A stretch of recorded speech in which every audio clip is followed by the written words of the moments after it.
শবে বরাতের রাতে যে নারী 3টি আমল করবে ওই নারীর কপাল খুলে যাবে। কেননা শবে বরাতের রাত হচ্ছে এমন একটি রাত, এ রাতে আল্লাহ তাআলা অসংখ্য অগণিত মানুষের গুনাহ খাতাগুলো ক্ষমা করে দেন। আল্লাহ তাআলা নিজে বলে দিয়েছেন, সুনান ইবনে মাজার 1390 নম্বর হাদিস, নবীজি সাল্লাল্লাহু আলাইহি ওয়াসাল্লাম জানিয়ে দিয়েছেন, ইন্নাল্লাহা লা ইয়াত্তালিউ ফি লাইলাতিন নিসফি মিন শাবান ফায়াগফিরু লিজামিই খালকি ইল্লা লিমুশরিকিন আও মুশাহিন। এ রাতে আল্লাহ তাআলা সন্ধ্যার পরে মাগরিবের নামাজের পরপরই আল্লাহ পাক রব্বুল আলামিন মানুষের দিকে দৃষ্টিপাত করেন, প্রথম আসমানে চলে আসেন এবং আল্লাহ পাক রব্বুল আলামিন সকলের দিকে দৃষ্টিপাত করে সকলকে সাধারণ ক্ষমার ঘোষণা করে দেন। তবে দুই শ্রেণীর মানুষকে আল্লাহ ক্ষমা করেন না।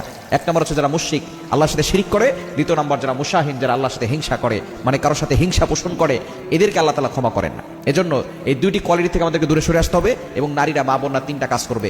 এক নম্বর হচ্ছে আপনি আপনার প্রয়োজনীয় নামাজগুলো পড়বেন। প্রয়োজনীয় যে জিনিসগুলো আছে, সলাতুল হাজত, আপনি 2 রাকাত নামাজ পড়তে পারেন। আপনি নফল নামাজ বেশি বেশি পড়বেন, পাশাপাশি 2 রাকাত সলাতুল হাজতের নামাজ পড়বেন, যে আল্লাহ আমার এটা প্রয়োজন, আল্লাহ আমার এইটা প্রয়োজন। কারণ আল্লাহ তাআলার কাছে চাইলে আল্লাহ তাআলা সব কিছু দেন। প্রতিদিন কিন্তু আল্লাহ তাআলা শেষ রাতের শেষ অংশে প্রথম আসমানে এসে বান্দাদেরকে ডাকতে থাকেন।